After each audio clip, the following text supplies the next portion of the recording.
Jail శిక్ష చేసినా 16 నెలలు ఆల్రెడీ జైల్లో ఉన్నాడు కాబట్టి ఇంకా 10 నెలలు మిగులుతుంది. ఎందుకు ఇలా భయపడుతున్నాడు అన్నదానికి కౌంటర్ ఇచ్చే పరిస్థితిలో లేరు మీరు. అసలు మీ కేసులేంటి, ఈ చట్టాలేంటి, గొడవ ఏంటి, ఎవడైనా చెప్పాడా జనాలకి? 1,00,00,000 కోట్లు అంటే బాగుంది అనుకుంటారు.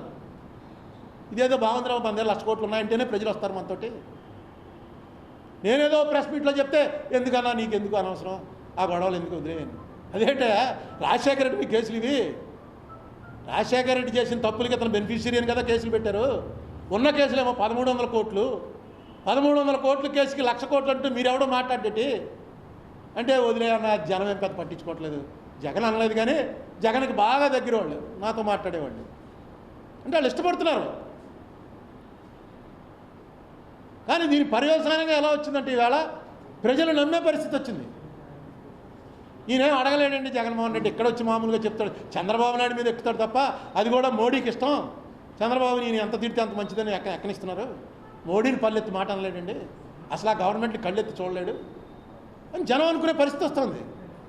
నువ్వు రూల్ ప్రకారం పో, అది వేరు ఇది వేరు. నీ మీద ఉన్న కేసులు నీ పర్సనల్, నువ్వు ఎమ్మెల్యే కాదు, ఎంపీ కాదు, మినిస్టర్ కాదు, ఏమీ కాదు. నువ్వు తప్పు చేస్తుంటే ఆ గొడవ వేరు.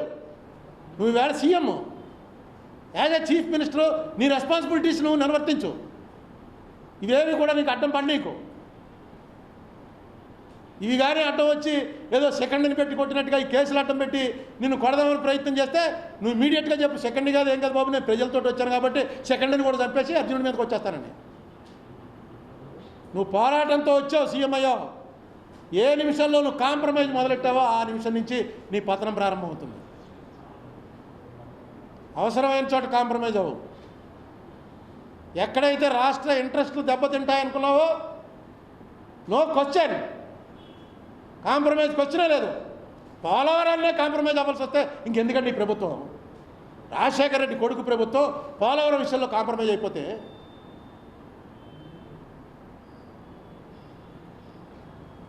చాలా ఇంకేమైనా చెప్పనా?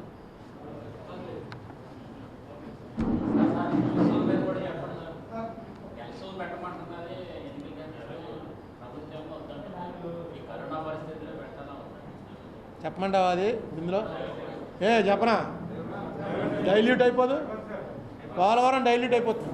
ఇంకో ప్రెస్ మీట్ పెడదాం, ఇది ఇలా నడుస్తూనే ఉంటుందిలే.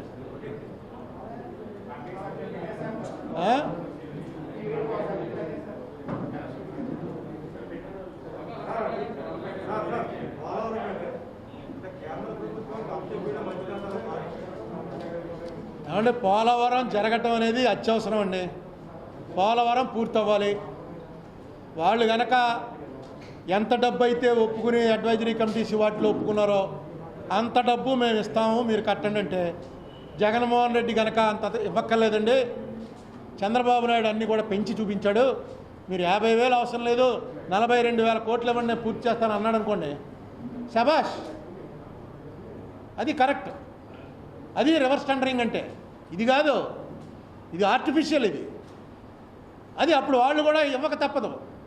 లేదు మీరే చెప్తున్నారు కదా దగ్గరుండి మీ పీపీఏ ఉంది, మేము ఓన్లీ ఎగ్జిక్యూషన్ పార్ట్ మీరే తీసుకోండి. పనిచేసేది రాష్ట్ర ప్రభుత్వం, చీఫ్ ఇంజనీర్లు వాళ్ళు వెళ్ళి ఏం తాపీలట్టు కట్టరు, వాళ్ళు ఏం రాడ్ బెండింగ్ చేయరు. చేసేది మెగా కృష్ణారెడ్డి. మెగా కృష్ణారెడ్డికి కేంద్ర ప్రభుత్వం వాళ్ళు డబ్బులు ఇస్తే ఏంటి, రాష్ట్ర ప్రభుత్వం వాళ్ళు ఇస్తే ఏంటి, వాళ్ళు వచ్చి పర్యవేక్షణ చేస్తే ఏంటి, వీళ్ళు వచ్చి చేస్తే ఏంటి. కృష్ణారెడ్డి కడుతున్నాడు, మీరే వచ్చి చేయించండి అయ్యా, మీరే డబ్బులు ఇవ్వండి, మాకేంటి సంబంధం, మాకు ఎందుకు ఇది అని చెప్పాలి. అది వెంటనే చెప్తాడు అనుకున్నాను. ఎందుకంటే ఆయన పాదయాత్రలో గుర్తుందిగా ప్రతి చోట చెప్పేవాడు, ఎందుకు తీసుకున్నారు మీరు, కమిషన్ల కోసం తీసుకున్నారని. ఈవేళ మరి వెంటనే ఈయన ఉంచుకున్నాడు. పోలే ఉంచుకుని రేటు తగ్గించి కడతాడేమో అనుకుంటాడు. అసలు ఇవ్వనంటుంటే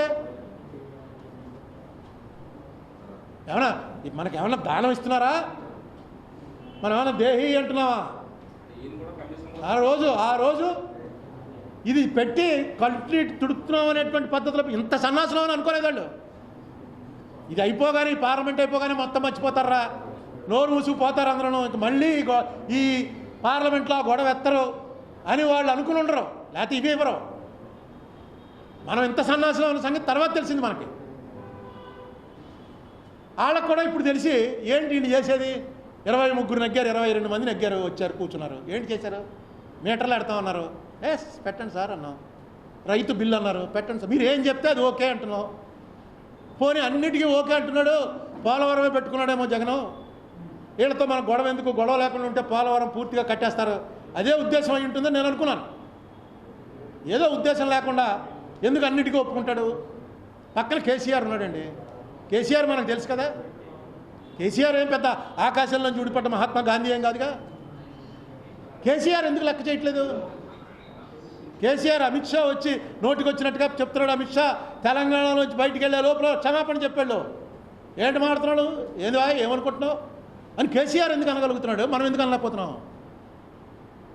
పోనీ అది తీసేయండి. శివసేన వాళ్ళ చేసినంత క్రిమినల్ యాక్టివిటీస్ ఎవరైనా ఉంటారా? ఆ పార్టీ ఎలాంటిది? నరుకుతారు పట్టుకుని. అందరూ కార్యకర్తలందరి మీద కేసులు ఉంటాయి. అంటే లంచాల కేసులు ఉండవు, క్రిమినల్ కేసులు ఉంటాయి. శివసేన వాళ్ళు ఏమన్నారు? గవర్నమెంట్ నీకు ఇవ్వలే అని థ్రెటనింగ్ ఇస్తే వాడు శివసేన లీడర్ అంటాడు, నేనేం హర్యానా వాడిని కాదు, నీ ఇష్టం వచ్చినట్టు నువ్వంటే బెదరటానికి. నువ్వంటే ఏమైనా జడుస్తాననుకున్నావేమో. హర్యానా కాదు ఇది, మహారాష్ట్ర. పిచ్చి అసలు అన్నాడు. ఎలా అనగలిగాడు? శివసేన అన్న పార్టీ పోనీ ఏదో మహాత్మా గాంధీ గారు స్థాపించిన పార్టీ అండి. వాళ్ళు ఎక్కడ కూడా అంటే వాళ్ళు ఎన్ని తప్పులు చేయాలో అన్నీ చేస్తారు. చేసిన వాళ్ళు ఈ డబ్బుల జోలికి వెళ్ళరు, నెక్స్ట్ దొరకరు వాళ్ళు. ఎందుకు వాళ్ళు అనగలిగితే వాళ్ళు రాష్ట్ర ప్రభుత్వాలు వాళ్ళు సీఎంలే కదా. ఆ సీఎంలు అనగలిగినప్పుడు అక్కడ ఢిల్లీలో ఈయన ఇక్కడ కూర్చుంటే పక్కన 4 అడుగుల దూరంలో కేజ్రీవాల్ కూర్చుని ఉంటాడు.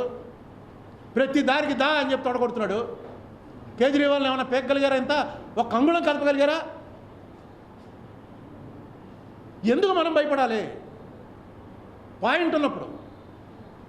నువ్వు పాయింట్ లేకుండా ఓకే నువ్వు నాకు రాజీద్వారంలో వెళ్దాం అనుకుంటున్నాను, కేంద్రంతో సత్సంబంధాలు ఉండటం మంచిది అని అనుకున్నావు. ఎస్, ఖచ్చితంగా రాజీద్వారంలోనే వెళ్ళు. రాజీద్వారని సరెండర్ అయిపోవటం కాదు, సంధి సరెండర్ అయిపోవటానికి కాదు. ఎప్పుడు సంధి అనేది విన్ విన్ సిచ్యువేషన్లో జరగాలి. నువ్వు విన్నవ్వాలి, నేను విన్నవ్వాలి. నేను సరెండర్ అయిపోయాను అనేటువంటి ఫీలింగ్ ఎప్పుడైతే వచ్చిందో ఇది మంచిది కాదు. జగన్మోహన్ రెడ్డికి చాలా భవిష్యత్తు ఉంది, ఇంకా వయసు ఉంది. అతనికి 30 ఏళ్ళు సీఎం చేయాలనే కోరిక ఉంది. పోలవరమే చేయలేకపోతే, పోలవరం దగ్గరే ఒప్పుకోలేకపోతే, వాళ్ళని ఒప్పించలేకపోతే ఏంటి పరిస్థితి అన్నది ఆలోచన చేయాలి. ఆలోచన చేయమని కోరడానికే ఈవేళ ప్రెస్ మీట్ పెట్టాను. దసరా అవగానే వేస్తాను. ఇప్పుడు వేద్దాం అనుకున్నాను, నన్ను వేసి మీకు చెప్దాం అనుకున్నాను అసలు. అందుకే 3 రోజులు ఆగాను. లేకపోతే సోమవారమే ప్రెస్ మీట్ పెట్టాలి. అయితే వాళ్ళు ఏమన్నారంటే సెలవుల్లో ఉందండి ఇప్పుడు కోర్టు, సెలవులు అయిపోయాక ఎదురుగానండి అన్నారు. ఇంకా అది ఇంప్లీడింగ్ పిటిషను వాళ్ళు ఒప్పుకోవాలి. ఆల్రెడీ ఒక పిల్లు ఉంది. ఆ పిల్లులో ఇంకో పిల్ల. నేను చంద్రబాబు నాయుడు గారు ఓటు నోటు కేసులో వేసినప్పుడు అవతల ప్లేడర్ ఆయన వచ్చాడు ఢిల్లీ నుంచి, సిద్ధార్థ లోదర్ అని, మామూలు గంటకు 5 లక్షలు అంత పుచ్చుకుంటాడు. ఆయన వచ్చి అడిగాడు, ఇతన్ని ఎలా అయితే ఆలోచన. ఇదే ఒక పిల్లు, ఈ పిల్లులో మళ్ళీ ఇంకో పిల్ల. ఎంతమంది పిల్లులు అండి? వెళ్ళి అతన్ని మీడియా ముందు మాట్లాడుకోమనండి, అతని పని మీడియాలో మాట్లాడడం ఇక్కడ కాదు అని చాలా అటకారంగా మాట్లాడాడు. అయిపోయిందిరా అనుకున్నాను కేసు. ఆయన ఎవరో సలీల్ చౌదరి గారిని జడ్జి గారు కూర్చున్నాడు పైన. ఆయన అది ఇవ్వాలా వద్దా అన్నది నేను నిర్ణయం చేయాలి, నువ్వు కాదు, కూర్చోండి నేను ఇస్తున్నాను అన్నాడు. జడ్జి ఇష్టం ఇచ్చాడు, గంట టైం ఇచ్చాడు. నాకు గంట టైంకి సబ్జెక్టే లేదు, 45 నిమిషాలు చెప్పి కూర్చుంటుంటే అదేంటి మీరు గంట అడిగారు, ఇంకా 15 నిమిషాలు ఉంది, ఏదో ఒకటి చెప్పండి అన్నాడు. విన్నాడు. విని మనకు అనుకూలంగా ఇవ్వకపోవచ్చు ఆర్డరు, ముందు విన్నాడు. రేపు వింటాడేమో జడ్జి మూడు. ఇదంతా ఎందుకే తలకాయ నొప్పి, మళ్ళీ ఇంకోటి వచ్చి ఇంకోటి చెప్పడం ఎందుకు, చెప్తున్నాడు కదా ఆల్రెడీ అని అనుకున్నారనుకో, పిల్లి ఏంటి అనొచ్చు. అప్పుడు ఏం చేయాలో ఆలోచిద్దాం. అప్పుడు సుప్రీంకోర్టుకి వెళ్ళాలా, అసలు నెల్లాళ్ళలో వేయకపోతే ఈ గవర్నమెంట్ల మీద యాక్షన్ ఎలా తీసుకోవాలి, సుప్రీంకోర్టు రూల్స్ అన్నీ తెప్పించాను. మన దేశాయ్ గారు అదే పని మీద ఉన్నాడు, తీసుకు మొత్తం అంతా దస్త్రం అంతా తిరగేస్తున్నాడు. చూద్దాం మరి. ఇక ఎవడో చేయకపోతే మనమన్నా చేయాలి కదా. ఇదిగో మనకి ఇది ఒకటి ఉండిపోయింది.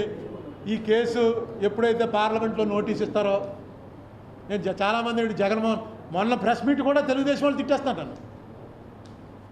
నాకు అర్థం అవ్వలేదు. మన ప్రెస్ మీట్లో 2 కేసులు టెలికాస్ట్ చేయమన్నాం, తెలుగుదేశం వాళ్ళు తిట్టేస్తారు. ఏంటంటే వీడు జగన్కి చెంచా, వాడు ఏం చెప్తే అదే చేస్తాడు, వాడు పేమెంట్ ఇచ్చి పంపిస్తూ ఉంటాడు, ఇష్టం వచ్చినట్టు రాస్తున్నారు. నేను చెప్తున్నాను కదా, జగన్ కానీ చంద్రబాబు నాయుడు కానీ ఈ కేసు విషయంలో ఎప్పుడైతే పార్లమెంట్లో నోటీస్ ఇవ్వడానికే మీకు దమ్ము లేదో, మిమ్మల్ని సపోర్ట్ ఎందుకు చేస్తాను నేను? ఒక నోటీస్ ఇవ్వడానికి మీకు దమ్ము లేదు. నేను అడిగిందంటే అక్కడ మీకు నోటీస్ అడ్మిట్ అవుతుందా లేదా వేరే విషయం. ఓహో, ఆంధ్రాలో కూడా ఎవడో ఒకడు నోటీస్ ఇస్తాడనమాట అని తెలిసేలా చేయండి రా బాబు. తలుపులేసి జల్ల కొట్టి బయటికి పంపించేస్తే మళ్ళీ వరుసగా గొర్రెల్లో లోపల వెళ్ళి కూర్చోవలసిన దుస్థితి ఎందుకు? ఒకసారి అడగండి, ఏమన్నా ఆ రోజు ఏం జరిగిందండి, కూర్చో అన్నాడు అనుకో, పోనీ కూర్చోండి, ఏం చేస్తావా కొడతాడేమో అని. అసలు అడగటానికే మనకు లేకపోతే నేను ఎందుకు సపోర్ట్ చేస్తాను?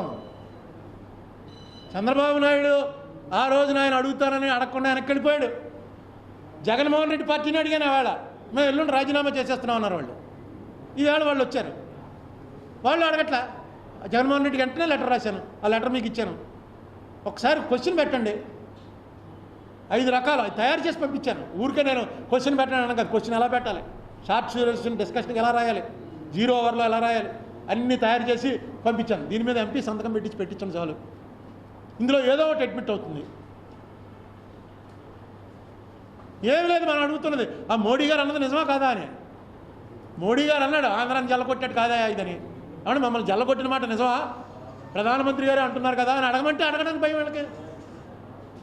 అమిత్ షా గారు అన్నాడు, ఏవోయ్ ఇదే ఆంధ్ర అనుకోకు అని గులాం నబీతోటి, ఇదే ఆంధ్ర కేసు అనుకోకు, ఇష్టం వచ్చినట్టు చేసి పంపించేయడానికి. మేము ప్రజాస్వామ్యబద్ధంగా చేస్తాం. అసలు ఆ రోజున వీళ్ళ సపోర్ట్ తోటే ఈ బిల్లు పాస్ అయిందన్న విషయం అడగడానికి కూడా లేదు వీళ్ళకి. ఆ రోజున మీరు సపోర్ట్ చేయకపోతే అసలు బిల్లు పాస్ అవుతుందా?